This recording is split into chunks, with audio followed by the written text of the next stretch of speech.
ছলচাতুরি করার জন্য। আমরা তখনও বলেছিলাম যে একই দিনে যদি এটা হয় তাইলে কার্যত জুলাই সনদ নিয়ে টালবাহানা করা হবে। জামাত যা আগে বলেছিল তা কি ফলেছে? তাই হয়েছে কিনা? এই জন্য আজকে জুলাই সনদকে যারা অকার্যকর করতে চাচ্ছে তারা গণদুশমনে পরিণত হবে এবং তারা এখন পুরো বিপ্লবকে হাইজ্যাক করার চেষ্টা করবে।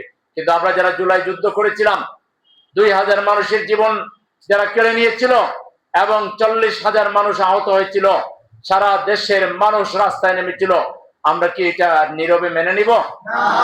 আবার যদি আন্দোলন সংগ্রাম করতে হয় এইভাবেই ধাপের পর ধাপ, ধাপের পর ধাপ, ইনশাআল্লাহ চূড়ান্ত বিপ্লব আসবে, চূড়ান্ত মুক্তি আসবে। হয়তোবা আরেকটা গণ অভ্যুত্থান আমাদের করা লাগতে পারে। আরেকটা গণ অভ্যুত্থানের জন্য যদি রাজপথে নামা লাগে, আপনারা নামার জন্য প্রস্তুত আছেন? শুধু আপনারা নামলে হবে? ওটা শ্রমিক সমাজকে গিয়ে নিয়ে নামতে হবে, ঠিক না? সেই জন্য আপনারা গণসংযোগ বাড়ান, শ্রমিক ভাইদের সাথে মত বিনিময় করেন। ওই আন্দোলনে কিন্তু শ্রমিকরা বিরাট ত্যাগ স্বীকার করেছে। সবচেয়ে বেশি শহীদ হয়েছে শ্রমিক ভাইরা। এটা কি জানেন আপনারা? আন্দোলন ছাত্ররা ডাক দিল, গণমানুষ জয়েন করলো, সবচেয়ে বেশি ত্যাগ স্বীকার করেছে শ্রমিক ভাইরা। সুতরাং শ্রমিকরা সেই রক্তের দাগ, শ্রমিকরা সেই রক্তদানকে তারা এখনো ভুলে যায় নাই। এজন্য আবারও আন্দোলন করতে হলে শ্রমিকদেরকে ঐক্যবদ্ধ করতে হবে।